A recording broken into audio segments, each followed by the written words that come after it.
Hello everyone, welcome back. Now I'm gonna take you on a little journey with me today. Remember back in the dark days of 2011, you'd be snuggled up in your bed, listening to your favorite YouTuber read out some of your favorite horror stories. And then you find yourself not being able to sleep at all, and then having to run over to your parents' bedroom and try to sleep at the foot of their bed without waking them up. I can safely assume that that is a shared experience between us all. And what horror story may have caused this fright?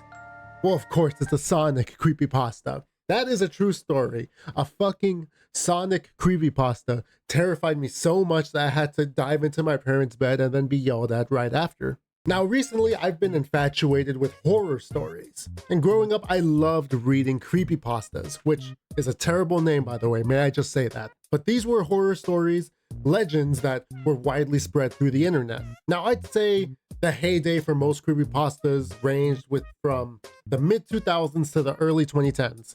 So this was prime, impressionable, middle schooler Jason, who had unlimited access to the internet, might I say. Great parenting, mom and dad, whose young mind was still being molded into the big dog you see before you. Now, I loved reading these back in the day and listening to YouTubers retell these stories over and over again. Like, Mr. Creepypasta was a really big deal for me, and I believe just about everything that was on the internet, essentially. So when I came across all these crazy stories about your men of slender, smiling dogs, and killer teenagers named Jeff, I loved and believed probably most of them. So much so that for the longest time I could not sleep alone because of this. I was too afraid of waking up to a goddamn demon face every night. And I don't know why I kept reading these if they scared me so much, but they were all written in such a way that just was so unique, enticing to such a young 12-year-old mind. Probably because most of them were written by other 12-year-olds. I went back and read a couple of these, and let me just say, I feel like such a pussy for even being afraid of these at that time. Because a lot of these do not hold up whatsoever, or at least they're just kind of mid. Specifically those that revolve around video games. Because you cannot get any more cringe than a damn Sonic the Hedgehog with bloodshot eyes. But I have to admit, they do have a certain charm to them. So I figured today I'd share some of these with all of you lovely people. But before we go on ahead and get all spooked, please make sure to like and subscribe to help out my channel. I would really appreciate that, even if you're only mildly, slightly entertained. But without further ado, let's read some video game creepypastas. First up, we have Ben Drowned. Probably the most famous video game creepypasta out there. I'm sure anyone that's familiar with creepypastas remembers this image. And for all of these I'm going to be talking about, I'm not going to run through the whole story because that would take way too long to read. I mean, this thing is multiple pages long, so I'm just going to cover the main story beats. Plus, my brain isn't capable of reading anything that's too long, otherwise it just shuts down on its own. So, Ben Drowned is a creepypasta that originated as part of the Haunted Cartridge series by Alex Hall in 2010. The story follows a college student who acquires a mysterious used copy of Legend of Zelda's Majora's Mask from an old man at the garage sale. Upon starting the game, the player discovers that the save file is named Ben, and that the game behaves strangely with distorted music, glitched environments, and characters behaving as if they knew the player isn't the original owner. As the player continues, increasingly eerie and personalized messages appear, like you shouldn't have done that, and it's already too late. And here we go. This is where a lot of the corniness starts, is when the game, starts communicating with you. The protagonist becomes convinced that the game is haunted by the spirit of a boy named Ben, who presumably drowned, and that the cartridge is a vessel of his own restless soul. Now, from what I remember, most of the story is actually pretty decent. Now, the original creator actually went ahead and hacked the game directly so that they could upload clips to the creepypasta, and it corresponded with whatever he told or narrated, which was actually pretty cool for the time. Where the story drops off for a lot of people is when, a bunch of the lame shit starts happening. As previously mentioned, the game's directly talking to the player, and also this weird little chat GPT conversation he was having with Ben, the ghost of Ben, that's like trapped in the game. It's very weird. Now, as the story progresses, the hauntings escalate, with the game world becoming more hostile and seemingly aware of the player's fears. The player posts about the escalating horror on the forum, sharing videos as proof, like I mentioned, creating a meta-narrative that blurred the lines between fiction and reality. Eventually, the player attempts to cleanse the cartridge of its malevolent presence, and the hauntings continue, spiraling into a deeper and more personal psychological horror. The player confronts Ben directly, a chilling realization sets in. The spirit is not just an echo, but a fully aware presence, capable of reaching beyond the screen. The haunting becomes personal, the game's glitches feeling less like errors and more like calculated moves in a cruel game of cat and mouse. Each keystroke becomes a dangerous gamble as Ben grows more intelligent, adapting, learning, and tightening its grip. And that's kind of where the story shuts down for me, because it was doing so well with the whole, I bought this from a creepy old man at the garage sale, and now his son is like haunting the cartridge, causing all these weird glitches with the creepy Zelda music in the background. I'll probably play it right here. Where it starts falling off for me is the whole like, oh, now Ben is hacking into my computers, he's talking to me directly. I'm fearing for my life. When dude, just throw the fucking computer away, throw the game away, get offline. You can do that. It's always when these things become way too personal that it starts falling off. But moving on from there, we have the Lavender Town Syndrome, also known as Lavender Town. Can I say it? Unalivings. Now, Lavender Town Syndrome was a peak in unalivings, almost said it, and illnesses of children between the ages of 7. I don't mean to, I didn't mean to laugh at that. It just, hang on. Between the ages of 7 to 12 in Japan back in February 27, 1996. The phenomenon occurred shortly after the release of the first Pokemon games, Pokemon Red and Green. Rumors say that these unalivings and illnesses only occurred after children playing the game reached Lavender Town. The location's theme music had extremely high frequencies that studies have shown only children and young teens can hear, because their ears are more sensitive. Now, I remember actually looking for this, and all these YouTube videos would claim like, oh, this is the real original Lavender Town theme, do not listen to this. And then I would actually, I guess I wanted to die when I was younger, because even if it was real, then I was actively searching for a way to die. But even after watching it, I was so afraid. I was Mom, Dad, no, I don't want to die after this. It's gonna make me want to die. Blah, blah, blah. Oh, this worked way too well on young Jason. Little baby me worried that he's gonna freaking jump off a roof because he listened to Pokemon. Due to this effect, at least 200 children supposedly committed unaliving, and many more developed conditions and afflictions. The children who unalived themselves usually did so by hanging or jumping from heights. Those who did not often acted irrationally and complained of severe headaches, after listening to the theme. This mass hysteria was caused by the first release version of the game. After the incidents, the programmers fixed the location's music to be a lower frequency. Thank you, Shigeru. Lavender Town now sounds differently depending on which Pokemon you're playing, but since the change, children are no longer affected by the song, and I assume they never were. Now, this one itself isn't too bad, I should say. Like, it's more of a legend than a story, and even though, you know, the whole frequency, like, oh, only children can hear this, is that real? Is that based on the real science? I have no idea. But no one's out there throwing themselves off a roof because they didn't catch their Snorlax or whatever, Jigglypuff. Wagyu. But the idea of it is enough to get a little kid going just by reading this. Now here, this next one's the kicker. We got Sonic.exe. Okay. The story of Sonic.exe begins when a young man named Tom receives a mysterious package from his friend Kyle. Inside is a letter filled with frantic warnings begging Tom to destroy the enclosed disc and never play it. Despite the unsettling tone, Tom's curiosity gets the better of him and decides to investigate. When he starts the game, he finds a twisted version of Sonic the Hedgehog with the title screen featuring Sonic with bleeding, hyper-realistic eyes and a wide, sadistic grin. The game's iconic. Actually, no, I'm not gonna skip past that. That is a staple of old school creepypastas created by other little kids. It's the hyper-realistic blood, eyes, guts. Oh, they were everywhere, all over. Everything had to be hyper-realistic. All the hyper-realism. I don't know why it worked though, because it worked for me, which is the shitty thing. Seeing my beloved Sonic, no, not Sonic, all bloodied and gory and weird looking, demonic looking, it did something to a little neuron in my brain.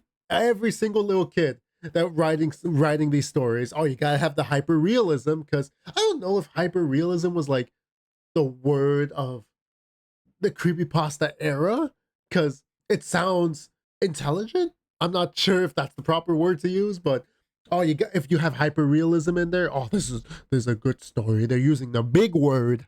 As Tom plays, he discovers that the game is a series of increasingly disturbing levels where he controls characters like Tails, Knuckles, and Dr. Robotnik, each of whom meets a gruesome fate at the hands of this corrupted Sonic. Oh, corrupted Sonic. Tails, the first character, stumbles through a nightmarish version of Green Hill Zone littered with the bodies of other woodland creatures. He eventually encounters Sonic, who teleports behind him with a horrific screech. His once cheerful face now twisted into a monstrous grin. Sonic brutally kills Tails, the screen filling with pixelated blood as a chilling, echoing laugh plays in the background. Oh my god, I love it. I love it so much. It's 8-bit pixels. Like, how gruesome can that really look?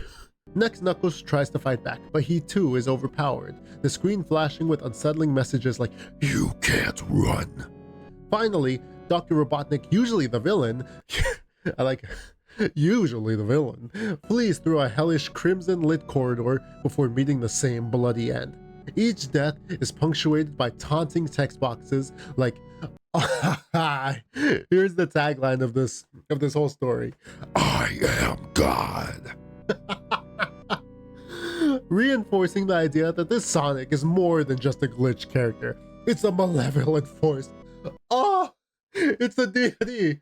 Sonic is an actual devil. Reinforcing the idea that this Sonic is more than just a glitch character. Aware of the player and eager to torment them, the game seems to reach out from the screen, whispering directly to Tom, addressing him by name as the final twisted scene plays out. The experience ends with the game crashing, leaving a single blood-red grinning Sonic staring back from his desktop. Shaken, Tom realizes the game has somehow embedded itself into his computer. Here we go. Here we go. Now, if you couldn't tell, a lot of these creepypastas were probably very much influenced by Ben Drowned, I would say. Like the whole, "oh, he's coming to get me," IRL type of deal. Permanently infecting it with the dark presence of Sonic.exe, the final lines of Kyle's letter echo in his mind, the full weight of the warning he ignored setting in: "Destroy this disc before it destroys you." Oh, I love it. I love seeing bloodshot eyes Sonic. It brings joy to me to know that this has haunted so many impressionable teenagers back in the day. I said this previously, but why can't you just throw all your electronics out at that point? Because it's like, dude, this thing can't hurt me if it's just stuck in here in the machines, in the gears and cogs. Computers don't have gears and cogs, but whatever. But all of them have to have this kind of, appeal. It's gotta be super bloody for no reason, super gory. But it's how they get you. It's how they grab all the preteens. And hey, it worked, I guess. You see, here's the thing with me and scary stories, not even necessarily creepypastas, but I'm already kind of a big skeptic when it comes to supernatural events or elements. So the stuff like this, I like to sort of suspend my disbelief because I still enjoy it. I enjoy some of the writing and the idea of something like this happening and letting it take some liberties with its storytelling, but there's only so much I can take. Once you start talking about how like, and then I saw my mother trapped in the game with Mario, and then I turn around and Mario is right behind me. It's like, okay, man, what are we doing here? So this one's actually pretty similar to Sonic.exe, which is fantastic news. The Godzilla NES creepypasta was originally posted on the Creepypasta Wiki in 2011 by a user named Cosby Daft. Might want to change that up, buddy. The story is semi-autobiographical in format, written from the perspective of a character also named Zack, blurring the lines between fiction and reality. I don't know if there's much realism in this. I'm just gonna put that out there now. So, this is the story of a man named Zack who revisits an old NES favorite, Godzilla Monster of Monsters. However, upon playing this mysteriously altered cartridge, he realizes it's no ordinary version of the game. New levels appear that are deeply disturbing, filled with nightmarish imagery like burning landscapes, flesh-covered terrain, and screaming faces. New monsters not on the original roster show up, along with bizarre, surreal boss fights that don't follow any normal game logic. Most terrifying of all is the appearance of Red, a blood-red demonic creature with a skull-like face and glowing eyes, who seems to be aware of Zack and enjoys tormenting them. Oh, He's enjoying it. Little saucy red Godzilla demon monster, huh? Now, as Zack plays, familiar monsters like Mothra, Anguirus, and Rodan are brutally killed in grotesque cinematic sequences by Red. The game becomes increasingly personalized, displaying references to Zack's traumatic past. Of course, the guy who self-inserted himself into the story has to have a traumatic background. He's damaged. He's too damaged. That's why this demon is hunting this damaged man. Because he's so damn damaged. Particularly the death of his childhood friend Melissa, which the game couldn't possibly know about. Why? It couldn't possibly know about it. Red begins taunting him directly through dialogue and eerie visuals, dragging him through increasingly hellish minigames that feel less like gameplay and more like torture. These sequences involve running from Red in hopeless chase scenes, witnessing horrifying imagery, and surviving environments that resemble hell itself. The line between game and reality begins to blur, and Zack realizes he's in a battle not just for the character's life, but for possibly his own sanity. Oh, it's poetic! Such a damaged man has to fight to regain the only sanity he has left in his mind. Okay, maybe this guy isn't 12, maybe more like 13. I'll give him that. The story builds to a climactic confrontation between Zack as Godzilla and Red in a surreal final boss fight, full of symbolic imagery, emotional stakes, and a sense of dread that goes beyond the screen. After a grueling battle, Zack defeats Red, and the game mysteriously resets to its original, uncorrupted state. Though he wins, the experience leaves him shaken and uncertain, haunted by what he witnessed, and wondering if Red was simply a manifestation of his own trauma or something far more real and evil. That's perfect. Perfect. The self-insert of how damaged this guy is and how this could only be happening to him. And of course, you got the old tropes of how gory and bloody this 8-bit game is, which makes it so scary. I will say, however, whoever created these sprites, because they added screenshots to the actual creepypasta of what they saw, whoever created these, incredibly talented, I will say. But maybe your skill set should be put somewhere else other than creepypastas. And I hate to be, talking smack about all these stories because they helped shape me. I will admit, a lot of these stories helped shape me into the man I've become today. And I'll admit that a lot of these might be first drafts for a lot of these would-be authors. I don't know if this guy's like a scholar and he's probably creating the next Harry Potter series right now for all I know. But you can also look back at your old work and think, yeah, okay, this was a little cringe. Especially when I started adding personal stuff into it, like my dead girlfriend. But I forgot, he's so damaged. All right, we got 2 more that I want to share with you all, so let's get through these. Next up, we got Tails Doll. Yes, I know, another Sonic one, but this one, it's too good. So, there's no real origin for Tails Doll. To give you an overall, baseline for this, it's just the little evil plushie of Tails that does weird stuff. So, since this one's pretty short, I'm just going to read it directly off the wiki. There is no definitive history to the Tails Doll creepypasta. The most popular one is the Tails Doll Curse, created by Rebecca G. A man came home from work with a gift for his son. He had picked up a new video game for him, Sonic R. It was a racing game, and when he gave his son the gift, he was so excited to get it and played right away. The night he played the game with his son, and they had a great time. A couple of days later, the boy was almost finished with the game. His dad was there in the room when he beat the last boss, and he roared in excitement when he finally did it. He smiled and asked him how he liked the game, and he watched the credit screen. What's that? He asked the boy when the Tails Doll appeared on the screen. The boy said it was the Tails Doll. That was all he knew. And we got creepy little boy possessed by demons. I'm throwing the child out immediately. He told his son it was time for bed. During the night, the curious father went into the boy's room and turned on the TV very quietly to play the game for a while himself. He noticed that he now had the option to play as Tails Doll. He chose him to tag up with some of the gang. The game was fun until he tagged him up with Sonic. The screen went black, and when the game system shut itself down, the man decided it was time for him to go to sleep, since he had to work in the mornings. So he crept out. The punctuation in this is awful. so he crept out of his son's room and went to lay in bed with his wife. At around 2 a.m., he woke up when he heard thumps on the door. Oh, Daddy's getting a little action. I'm gross. He assumed it was his son getting up to ask to get him something. He told the boy, I like how it's boy, like he's Kratos or something, to stop! Go back to bed! The thumping kept happening, and at one point he noticed a little shadow coming from under the door. Tales kept popping into his head. He got out of the bed and slowly opened the door. Then he heard someone say this very softly, "You are coming with me forever." It was a doll. An evil, blood-covered, possessed little doll. It was the doll from the game. It had to be. And that is Tails' doll. Pretty straightforward, I would say.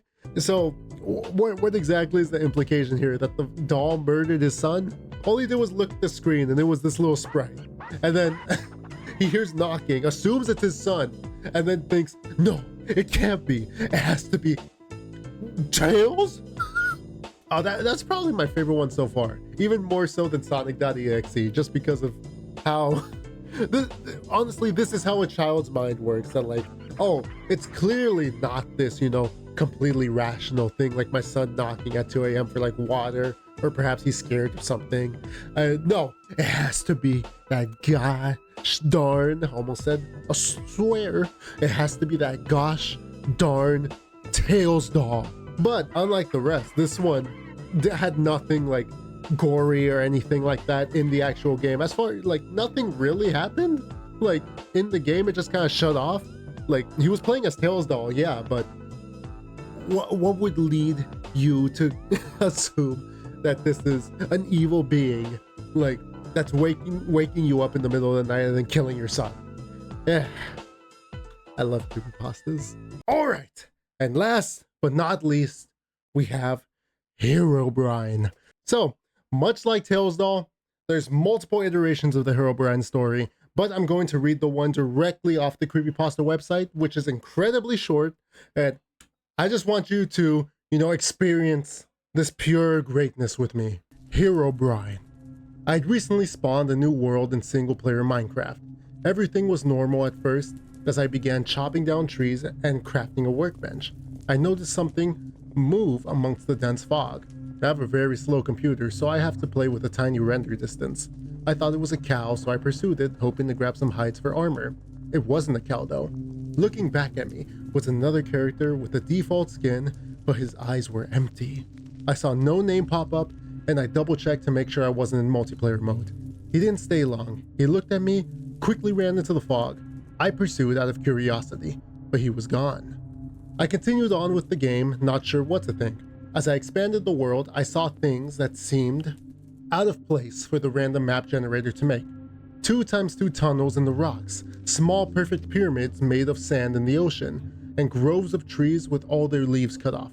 I would constantly think I saw the other player in the deep fog, but I never got a better look at him. I tried increasing my render distances so far whenever I thought I saw him, but it was to no avail. I saved the map and went on the forums to see if anyone else had found the pseudo player.